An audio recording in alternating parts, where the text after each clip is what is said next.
일단은 첫 번째로 우리가 살펴볼 이슈가 앨런 재무장관이 이전에도 일단 제가 말씀을 드렸었었는데 법인세 인상을 요번에 다시 한번 촉구를 하는 모습을 발언을 했고, 그다음에 여기다가 노동조합을 강화해야 된다, 요런 식의 이야기를 했습니다. 그래서 요거 내용 같은 경우는 이미 다 알고 있던 내용이에요. 뭐 그러니까 법인세 인상 같은 경우는 이제 제가 이제 그전에도 말씀을 드렸었고, 뭐 인프라 투자라든가 이런 거 재원 마련을 위해서 뭐 21%였던 지금 법인세를 28%로 올리려고 노력을 하고 있고, 또 요거에 관한 이야기를 좀 해 줬고, 거기다가 글로벌 법인세율을 하한선을 설정을 해 가지고 조세 피난처로 기업들이 이전하는 거, 이런 것들을 방지하자, 뭐 요런 식의 이야기를 했습니다. 근데 요게 이미 이전에 나왔던 이야기고, 또 뭐 특별히 이렇게 막 새로울 것 없는 내용이기는 했지만은, 지금 아무래도 시장이 좀 불안하고, 아무래도 이 뭐 인플레이션이나 이런 걸로 인해서 금리 인상이라든가 이런 걸로 인해서 좀 시장이 불안한 상황에서 법인세 인상에 대한 다시 이야기가 나왔기 때문에 이게 화요일 날 미국 시장에 영향을 줬어요. 그러니까는 또 요 얘기하면서 불평등, 그러니까 뭐 돈 잘 버는 사람이랑 잘 못 버는 사람이다, 이런 거에 대한 이 불평등에 대한 근원적인 이야기를 해서, 뭐 물론 이런 것들이 좀 더 불평등을 완화시킬 수 있는 완충제 역할을 하긴 하겠지만은, 기업 입장에서는 어때요? 당연히 이제 비용 증가겠죠. 예, 비용이 증가가 될 테고, 그렇기 때문에 주가 입장에서는 당연히 악재 요인으로 받아들여서 대형 기술주라든가 그다음에 뭐 금융주 같은 경우에 큰 폭의 하락을 보이는 원인으로 작용을 했습니다. 어제 이제 FOMC 의사록이 발표가 됐는데 마찬가지로 또 똑같은 이야기가 나왔습니다. 인플레이션 같은 경우는 일시적이다, 특별히 뭐 대응을 할 필요는 없다, 그러니까 기존의 금융 정책들 그대로 이어가면 된다라고 이야기가 대체적으로 나왔고, 뭐 특별한 이야기는 없었는데 뭐 기존 입장을 재확인하는 수준이었다라고 보시면 될 것 같은데, 우리가 여기서 좀 주목해야 될 부분이 있어요. 여기서 한 2명 정도의 위원이 인플레이션 압력이 달갑지가 않다, 이런 식으로 발언을 했고, 또 일부 위원들 같은 경우에는 테이퍼링에 대한 논의를 이제 시작해야 된다, 이런 식으로 언급을 했단 말이죠. 지금 일부 위원들 같은 경우에는 인플레이션에 대해서 다수의 의견과는 좀 다른 의견을 보였고, 그다음 일부 위원 같은 경우는 테이퍼링 논의를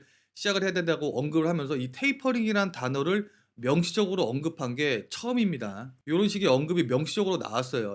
연준 회의에서요. 그러다 보니까 시장에서는 어떻게 해야 돼요? 예, 우려가 나올 수밖에 없겠죠. 안 그래도 지금 불안해하고 있는 상황인데 이런 식의 우려가 나왔고, 다수 의원 같은 경우는 뭐 걱정할 필요 없다, 뭐 이런 얘기가 계속 나오기는 했지만은, 소수 의견이라 또 나왔다는 것 자체가 시장에는 우려로 펼쳐졌고, 이게 또 6월 달에는 소수 의원들이 더 증가할까 봐, 증가하지는 않을까, 이 의견들이.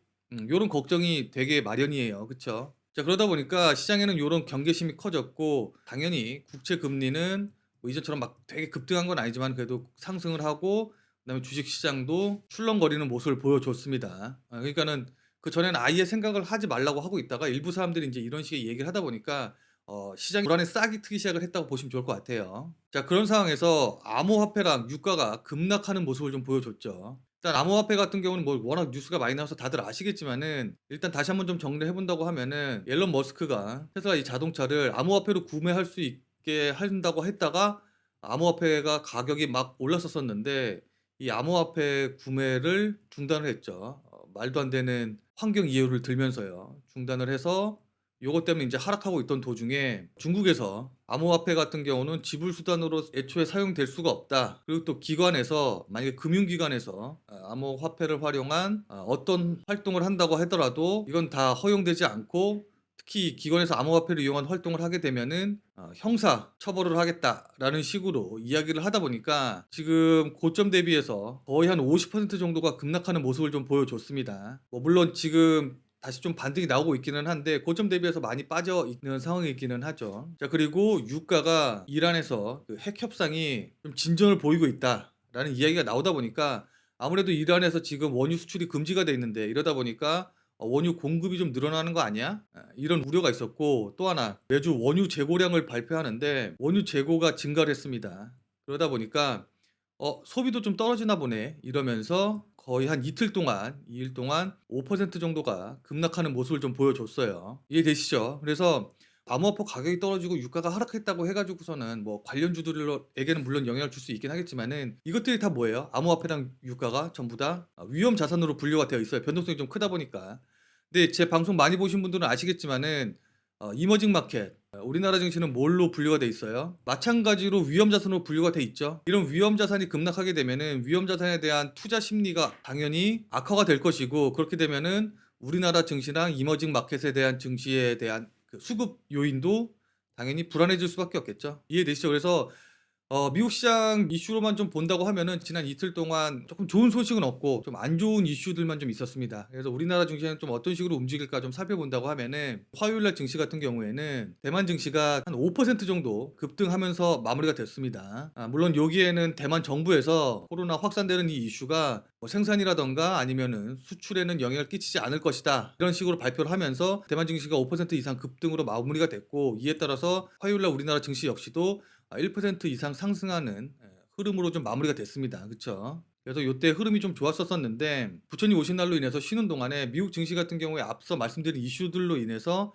미국 시장이 하락을 했기 때문에 일단 우리나라 증시는 하락 출발이 예상이 됩니다. 이 하락한 이유가 연준의 뭐 테이퍼링 이슈라던가, 그 다음에 뭐 암호화폐, 그 다음에 아까 말씀드렸다시피 유가의 하락에 따른 뭐 위험 자산의 투자 심리 악화, 뭐 이런 것들이 좀 있기 때문에 요것들 같은 경우는 어때요? 일단은 외국인들 투자 심리에 악영향을 줄 수 있는 요인들이죠. 외국인들 투자 심리에 악영향을 준다는 말은 곧 무슨 말이냐? 외국인들이 오늘도 매수가 들어오지 않고 매도가 나올 가능성이 높다는 뜻이겠죠. 다만 어제 미국 시장이 하락했음에도 불구하고 필라델피아 반도체 지수가 한 2% 정도 상승으로 마무리가 됐고, 또 대만 증시가 안정적이었기 때문에 요거 같은 경우는 외국인 수급에 호재 요인으로 작용할 수가 있겠죠. 그래서 지금 외국인 수급에 좀 부정적인 영향, 그 다음에 호재 요인으로 작용할 수 있는 영향, 이 두 가지 이슈가 두 개 다가 있기 때문에 오늘 장 출발하고 나서 외국인들 수급이 어떻게 되는지가 중요한 체크 포인트로 작용을 할 것 같습니다. 그래서 요걸 좀 지켜보시고 대응을 하시는 게 좋을 것 같아요. 제가 외국인 수급 요즘 계속 말씀을 좀 드리고 있는데, 이 외국인 수급이 중요한 이유가 제가 뭐라고 말씀드렸었죠? 6월 달에 있는 선물 옵션 동시 만기일이 있기 때문에,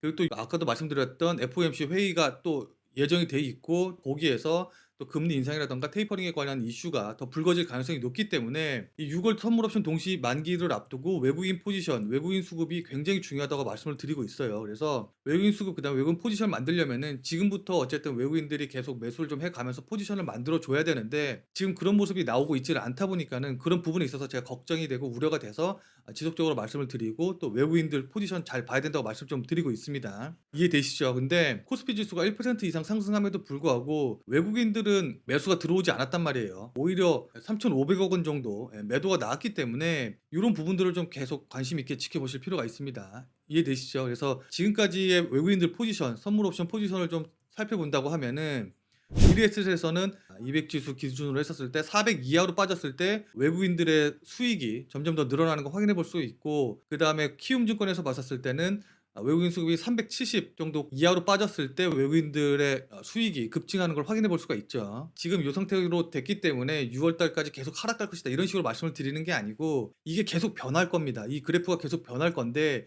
6월 동시 옵션 만기를 앞두고 어떤 식으로 변하는지를 계속 우리가 추적을 하면서 대응을 하실 필요가 있다는 걸 말씀을 드리는 거예요. 이해되시죠? 그래서 일단 지금 외국인들이 지수가 떨어지면 떨어질수록 수익이 많이 나는 쪽으로 포지션을 구축해 놨기 때문에 주의하면서 외국인들 수급에 포커스를 맞추고 이번 5월, 6월 달까지는 좀 계속 대응을 하셔야 된다라고 말씀 좀 드리도록 하겠습니다. 그래서 계속 외국인 수급을 좀 지켜보셔야 돼요. 오늘도 마찬가지고요.